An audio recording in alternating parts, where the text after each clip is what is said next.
be there. As you can tell, we're super coordinated with how we greet everybody right here, right? What's up? What's up? Thank you for joining us on How to Say Yaros. Yes, we are doing well at this point. Yeah, we're doing very well. We hope you are also doing well in mind and spirit. Or not. It's your choice. No, we hope that you are doing well. Do what you like. You're a grown adult. Or not. You might be a teenager. Hopefully you are. Share and like our posts. But we have some things we want to talk to you about today. Speaking of sharing and liking posts, we want to talk about a form of communication. Nonverbal communication. I was trying to do it non-verbally. That was good. Which would be very difficult for our podcast listeners. Yeah. They would just hear an awkward silence. Well, that's what I was hoping they would get it. But it would be a non-verbal communication. Right. So yeah. I'm sure they would fill it in. Of course. Maybe not. It just takes a little practice. Yeah. There's some depth to that. I won't deny or affirm the situation. Absolument. So we want to talk about God bless you. About the nonverbals here, because I think this is important. Like at some point, like people talk always like, okay, you and your best friend or your spouse, like they could just know what the other person is thinking, or like a small indication can mean something. Yes. Yeah. Absolutely. That people, as you, I think, get closer or spend more time together, you're able to kind of communicate with like body language or little signs. Yeah. You know, which is very helpful. I think it's very helpful when you can communicate with some nonverbals, because it can be efficient. Mm-hmm. It can be discreet. It can be discreet if you're in a group of people, or I've found sometimes like if it's something that could cause emotion for someone, sometimes if you can get at least part of the communication non-verbally, you can kind of bypass some of the emotion. Yeah, you could, or at least get past some of the awkwardness in this. Yeah, some of the trigger that might happen, you might be able to just bypass some of those triggers and just like get the message across without getting anyone emotional. Yeah. So, all right. So we're going to talk about like what are some key examples that we have found work for us in our marriage. As nonverbals. Or maybe, I don't know if we're saying ones that work for us. Maybe we're just saying ones we've noticed that we use. Yeah, it's not good or bad. These are just what have happened in ours. Yeah, what have naturally occurred. Yeah. So, should I open up with my key Of course, your key one. My key one is laundry. And, so we have a, you... Oh, yeah. Do you have one? No, go on. I was just thinking of something of the laundry. Go ahead. So, realistically, we live in a smaller condo, and sometimes you have to make this choice, and you might not always be able to put laundry away as soon as it's done. Right.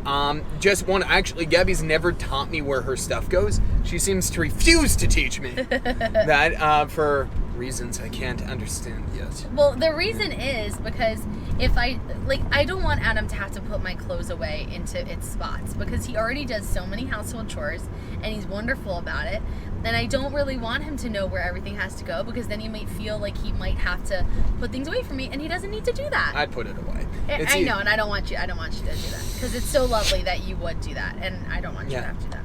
But so our guest room or second room, really kind of like our everything room. Yes, the flow over. Yeah, especially if it's later on at night. That'll basically be like, hey, we're taking out a load, throwing something in the dryer so we could go to bed and just like make good use of the time. Yeah. Will become our storage space for clothing. We've had it several times where it's become like this enormous pile of like too much clothing. So my passive... just multiple loads of laundry that's happened during the week and we haven't had time to put it away, so we just keep piling it on the bed. So it's like this, and my passive nonverbal, which is kind of mean, of like, Gabby, we got to put this away, is folding the clothes and laying them on our bed. So it's like they have to be taken care of. It's not mean, obviously. I'm sure you all are thinking, oh my gosh, you're so lucky that Adam folds all this mountain of laundry and puts it on the bed. And it is wonderful, but it is kind of funny because there are times when I come home late and then the whole bed is covered with my clothes. They're folded and they're grouped lovely, but there have been moments where I've come home and maybe I was talking to him on the way home or something on the phone, and like I'll come in and catch him moving all that clothes from the bed to the other room. I can tell it's just not the night. And he's like, it is not the night. Like, I laid it out for you, but it is not the night. And in those moments when he's read it correctly, I'll be like, thank you. Yep. I'll do it tomorrow. Thank you so much. So actually that does make me think of, which I didn't necessarily, so the other day Adam had been doing all these household chores, and I came home, and so we have like a bureau in our bedroom. Oh yeah, this is it. This is what you're thinking about. This is what I just thought of. So and I think this is something that girls do. Okay. All right. So we might, like, I wear an outfit, right? But like I only wore the outfit for a couple of hours, and I'm just not sure if I need to wash all the, like, the top and the pants, or like the dress. I'm not sure if I need to wash it yet. So like I like kind of lay it out on my bureau, right, after I've worn it, instead of putting it right into the wash, because I'm like, maybe I'll wear it if we go somewhere else tomorrow. Maybe I'll wear it with a different group of people, or like whatever it is, and I'll put it on the bureau. But I came home and there were like multiple things on the bureau, which I know, actually I don't know if it drives Adam crazy. Yes, it does. there are a number. Is this a moment? Is this real? Do you want a moment of vulnerability here? Oh gosh. I didn't know. I wanted to talk about this for. Okay, see, this is interesting. So this is where I think we're learning. Maybe this was a non-verbal, but now we are learning. Are we going to have to make it explicit? Are we going to have to make it verbal right now? Can I share? This has been building for 2.5 years. Oh my god! I just never have known. I don't know if I want to hear it. Okay, it's healthy. I know. Okay, what is it, Adam? I just can't say it. It actually you can say it. The hangers on our lamp. Wait, are you serious? It destroys me. It destroys me. So we have we don't have fixed lighting in our room on the ceiling. So we have a lamp with like an arm on it. Yeah. And it's next to your bureau, and it's on my side of the bed. Yep. My side of the bedroom. And okay, also we should say, so Adam sleeps on the side of the bed that is near the closet. Yep.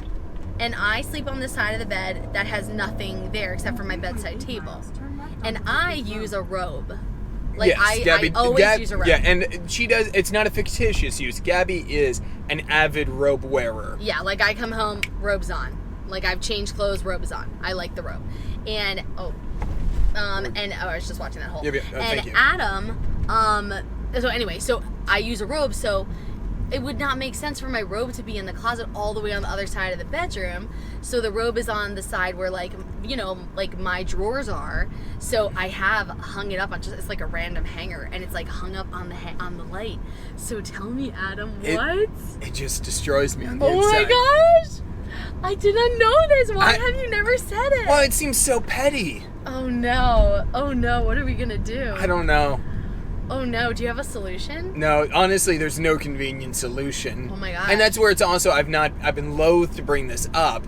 Oh my but god. It was. You have such restraint, Adam. Well, I've been interested because at the same time, it's like, I really, I feel like it's a reasonable thing that you want your robe closed. And it's fair because it's like, if you're waking up, you're like having a bad night sleeping, maybe you're taking a few moments to like stretch out around the house or something. Yeah. So our house is cold at night, so if I get up in the middle of the night to go to the bathroom, I gotta put the robe on. Oh yeah, it's very, we do. So that's where it's like, it seems so unfair. Oh man. But I will say, I feel like we're just talking, we talk about nonverbals in here. I feel like in reality, some of this is going to be passive aggressive.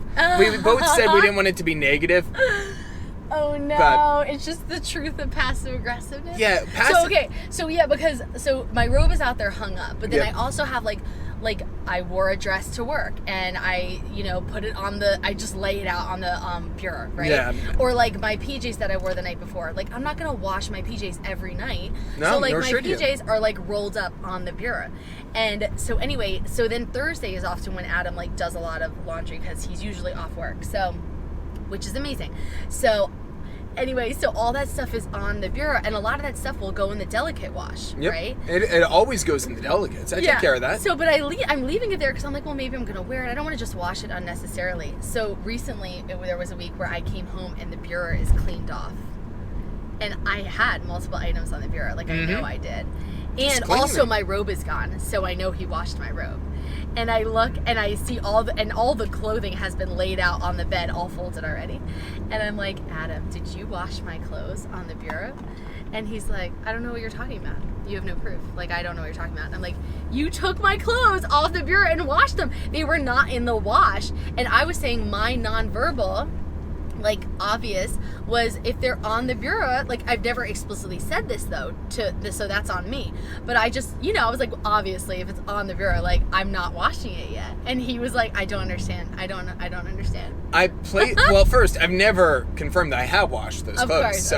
Of course. But if this is all in the strictest hypothetical sense and off the record. Of course, off the record. Which means it can't be used against me in the court of law. Okay. I would assume that, and maybe this is probably me being passive aggressive, that if it's out. Yeah, you wanted it washed. Well, we would want a clean bureau. A clean bureau. So I would wash it. Where am I to put these items that I'm not sure if they're ready to be washed yet? I might want to rewear them in the drawer, but it's like they're not like legit clean. Then maybe they need to be washed. But they're not like legit dirty, See, I think this is a girl thing. I think girls, because we don't want to constantly wash all of our clothes. I think you have to commit if they're dirty or not dirty. Oh, it's so tough, guys. It's so tough. This is a tough thing. That was my recent nonverbal. It's somewhat passive. We might have work to talk about after this. Just being real. We're already 11 minutes in on this nonverbal. This is important stuff. It's big. Okay, so another nonverbal. Okay, so that's one that you use. So and hypothetically, all of those things. Of course. So hypothetically, another nonverbal, a real nonverbal that I use is we kind of just, and this was, again, this is not something that, I don't think we ever talked about this, but it's something that we've just done. And I go on my phone all the time. Yeah. But like anybody goes on their phone, like we all do. So if we are at a social gathering and I notice that Adam maybe is on his phone for a little bit, then sometimes I will just slide my hand and hold his hand. Mm-hmm. And kind of, instead of his hand holding the phone, I'll just like hold his hand. And Adam is so amazing. And he will take that to look at me and be like, oh, okay. And he'll put his phone to the side. Yeah. Aww, isn't Adam amazing? Yeah, well, Gabby's amazing. And I sometimes need help remembering, and I get distracted or well, and sometimes it's I struggle too if like the convert, and this is probably more self-absorbed. It is self-absorbed, so let me if I'm not interested in the conversation, but there was something on my mind, I wanted to check it out quick. Yeah. I struggle, or if it's been like, oftentimes I think it's, I'm a pastor. I work on Sundays, so in the afternoon, not in a way that I'm like destroyed or anything bad, but like I'm. My day started earlier, and like it's been it's been very social, so it's like I kind of want to just like retract a little, very fair. I struggle sometimes with it. I'm trying to do better at that. I'm not doing great at it. You're amazing with it. I think that it's amazing that because I know that could be very annoying, and I try not to do it a lot. No, like, Gabby's very sweet with it, and it's a good correction whenever she does. There are just moments where I'll just like hold his hand. And like whatever it was, naturally we kind of just took that to mean like he'll just put his phone down for a little bit and like rejoin the conversation. Adam is so amazing about that. So amazing. Because we all get distracted. So that's one that I think we've seen that we have used. Yeah. I'm trying to think of any other ones. Those are pretty like big ones. I think those are our two main nonverbals. Those are our two main nonverbals, yeah. And we'd love to hear what other nonverbals you guys use. Yeah, please share with us when you have the opportunity. With anybody, like with your close people. Like, I think those have been helpful to us. Yeah, very good. I will say that what we also have learned, there are other things that maybe we thought were a nonverbal early in marriage, and obviously we're still very early in marriage. Yeah. So obviously we're still learning this, but there have been things that we have thought the other person understood, mm-hmm. and we have learned, oh, I need to make that explicit. Yeah. Like, that was not clear, and I need to say as point blank as possible directly to you, this is what I mean when I did this, mm-hmm. and this was my interpretation of it. Yep. I want you to know this. And that is something we have been learning a lot. Yeah, make the what you think is like so obvious, make it obvious. Like, yeah, make it that really does help a lot. Explain it to your loved one. Yeah, that makes it make a lot more sense, and it very much clears that out. Mm-hmm. Yeah, maybe we'll give examples of that another time. Yeah, I love it. I love it. Thanks, guys. See you later. Laters.